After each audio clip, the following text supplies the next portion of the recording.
For investors, by investors. You're listening to the only show on the planet for real estate investors, wholesalers, rehabbers, landlords, private lenders, cash buyers, fix and flippers. This is Estatepreneurs.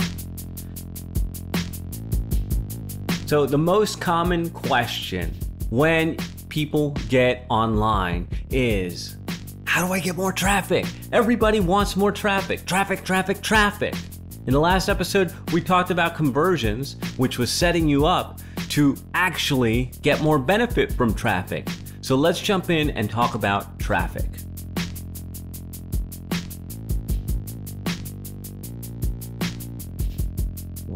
Old 1980s movie. We're movers and shakers. Real estatepreneurs are real cool dudes. That's the intro.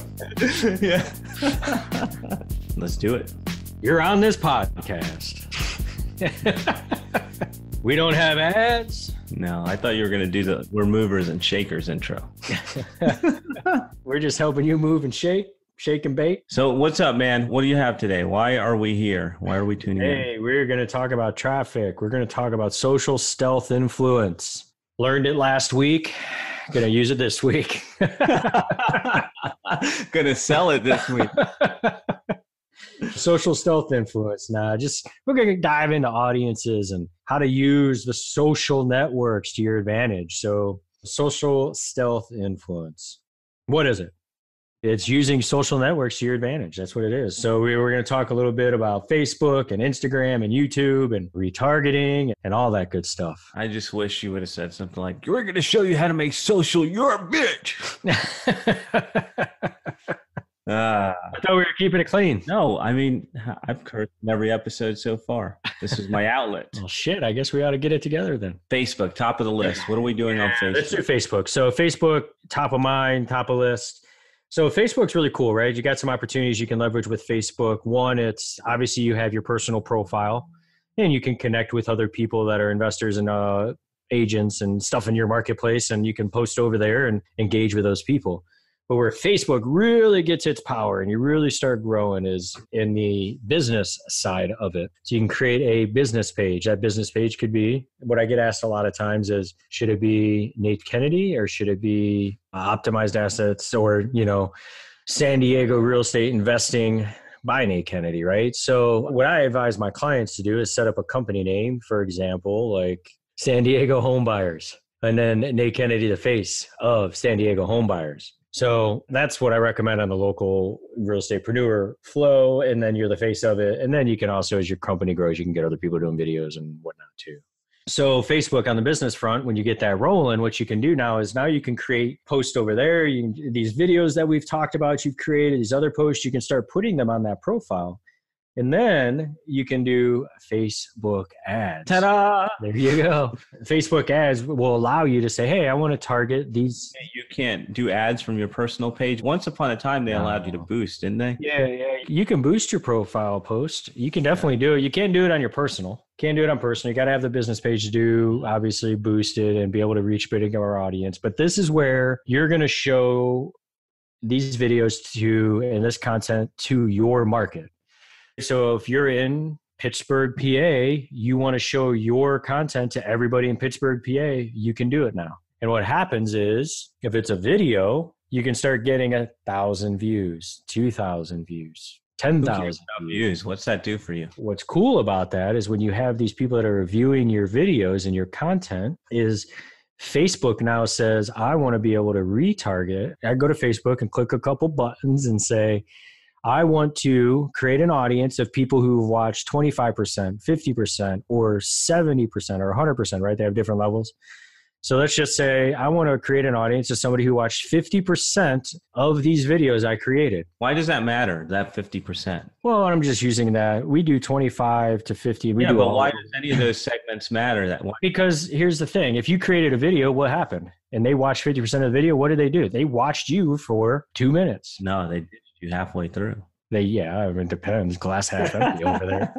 No, I'm just around, but they have watched half your video, right? Yeah, they watched half your video. So depending on how long the video is, determines how much they've watched.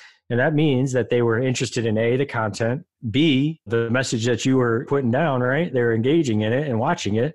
So why not show them, tell Facebook, I also now want to show them another content piece. I want to show them something else from my company as well. So that's where it's really cool, right? I mean, now all of a sudden they're like, holy shit, I just saw JR yesterday and I watched his podcasting video. He's everywhere. Now I see him today. All of a sudden I see him, he's scrolling through Instagram now today. And now I see him and oh my God, here's JR, right? Yay.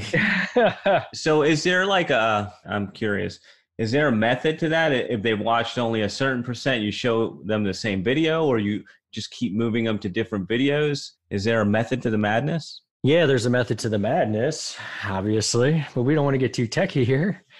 So, but you serve them one video if they've done something, or one video if they've done something else. It's kind of like that. Yeah, it's kind of like that. So what we'll do is we create the audience, and we've got our cold market audience videos, like somebody who doesn't know who we are.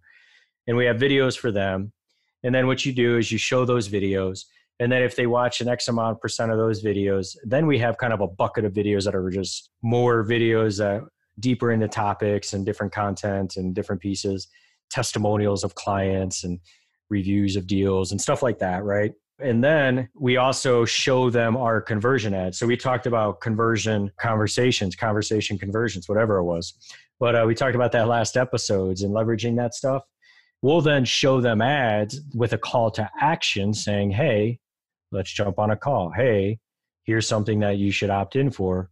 Or, hey, do you want an offer on your property, right? So all these different things and call to actions that you can give. Then we'll retarget those people. But we want to keep those people in our audience. So that's why we have the warm audience videos, because it just lets people know more and more about us and see our stuff more and more. So when they see the conversion ad, the ad to take an action, it's beneficial. And all of a sudden they've already seen that stuff and they're more likely and more in tune.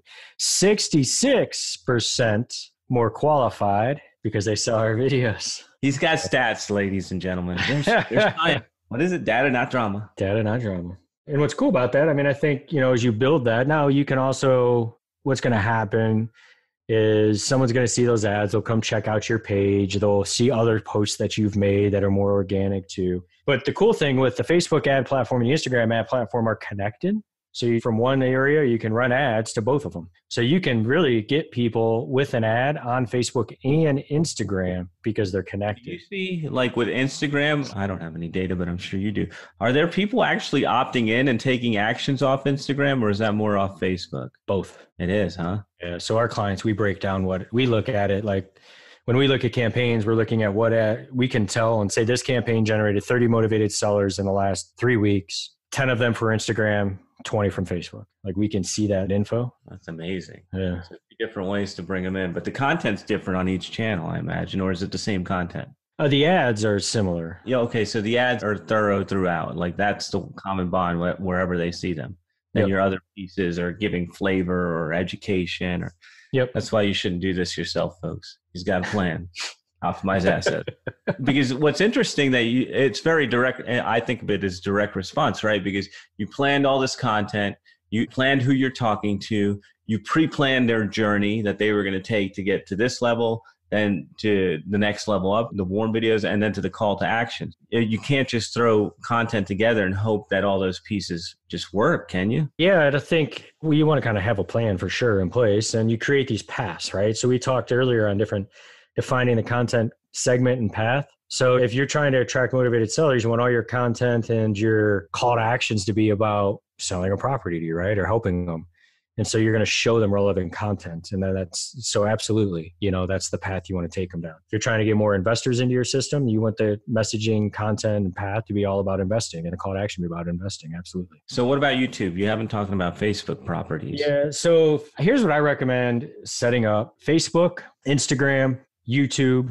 Those are the three that I would say. You could go do Twitter and all that other stuff, but I would say those are the three core ones.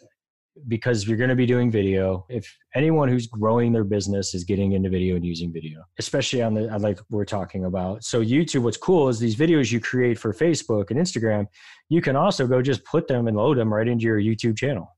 And now if people are searching on YouTube, well, I'm not going to get into YouTube marketing too deep. Yeah. That's a whole nother 6 days. But having that video out there is just another breadcrumb sitting out there with your name on it, your company name, with the description of the video and what you're talking about, that's sitting out there in your local market when someone's searching for sell my house fast in whatever, right? And that's just a piece that over time will start growing up the rankings for, they call it search engine optimization, right? So Google, when you go to Google and search stuff in, there's all the top rankings of everything that shows up. That's just another way for you to start growing up the top and get up there, is by putting this content out there. They always, Google obviously owns YouTube. So when you have a YouTube video and someone searches on Google, if you have the YouTube video in that marketplace, you're more likely they're going to show your video in that search result, right? So it's just leveraging the content the same way. They love it. Yeah. They love to show you all their stuff, their property. Absolutely. Now you're just being everywhere, right? Your stuff's getting shown everywhere. There you go. All right. What else do we have? So retargeting, SEO, you want to talk more on those? So SEO is really just, there's a framework for it. There's a lot of things you can do with SEO. I'm not a big SEO expert. We are actually working on a deal right now to bring an SEO course to the marketplace with a guy who is an expert, kind of a training to help out other investors. And we're talking about that now. We'll see what happens with that. But he's really, really good at it. He's built a pretty big lead gen business based on just SEO. And what's happening with the SEO front is it really comes down to keywords, title tags, all these kind of stuff that goes into descriptions, but it's got to be, people used to get all crazy and stick the keyword in there 75 times. So if you want to show up for Knoxville, Tennessee investors, you want to use that in the content description, right? And then sell your house in Knoxville, Tennessee, right? You want to have that in the description. So that's that kind of stuff, right? But SEO is a super powerful piece that you can leverage in your business. You can go search out kind of, SEO basics, and you can find hundreds of articles on it that'll give you the simple structure to do when you do create this stuff. One thing with that though, what I want to put out there, another way to take advantage of your local marketplace to separate yourself and be everywhere that your other competitors aren't, is Google Places. Places? Really? Yeah, I know what you're talking about. Where the business listing. Yeah, so creating your business listing on Google is going and then optimizing it the same way, right? Optimizing with the key terms that you want to show up for and linking back and having images and building that out, just building it out right. You're going to show up in Google. 3 ways to show up in Google search, right? An article, a video, an ad, and SEO on the site. And your business listing basically over there, right? Right. So those are ways that you can also dominate the search engines over time as you put that stuff out there. Stealth social influence, this guy. Stealth. He's under the radar programming you. Yeah. So if you want to leverage all of these, that's why I recommend those tools, frankly. Now, a couple of ways that you can leverage Instagram and Facebook as well is, so stories are pretty big. And Facebook, as I mentioned in a previous episode, we're talking about Instagram stories gets a lot of engagement. So as people in your marketplace start following, you're going to find as you start creating this stuff, you're actually, a lot of your followers are going to be other investors or people who want to get investing are going to start following you, right? So you can also just do your normal stuff on a day. If you're driving off to a property, a quick 15-second video about what you're doing. Or if you're at a property, a quick little story on, you can do up to a minute. It's pretty great deal. Yeah, how you just got a great deal. Or hey, show off the renovation you did if you're into renovations. Talk about the deal and how you flipped it to another investor. If you're, all that kind of stuff that goes on in the deals that all the real estatepreneurs kind of encounter is getting deals done.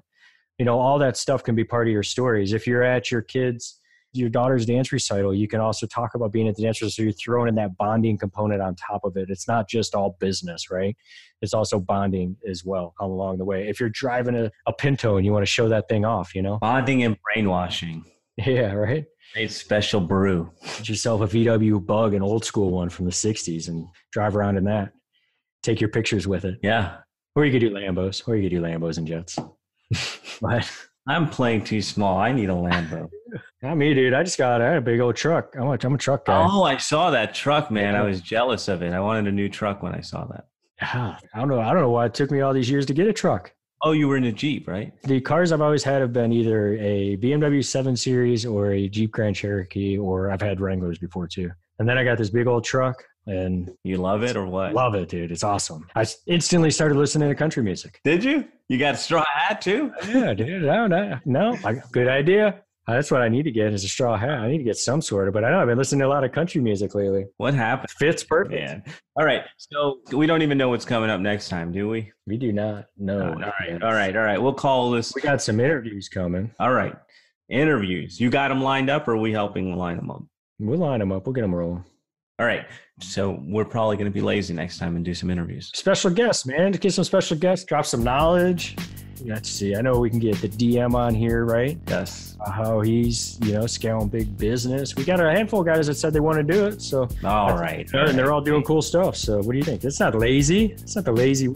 See how you are though. I want you to examine yourself right now. Like when you were talking about what was going to be next with our episodes, you're like, you probably maybe will like it. I don't know. Stupid. Then you got other people coming on the show. You're like, it's the most magnificent show on earth. Fair enough. That's how we do it. Real Estatepreneurs. See you next time.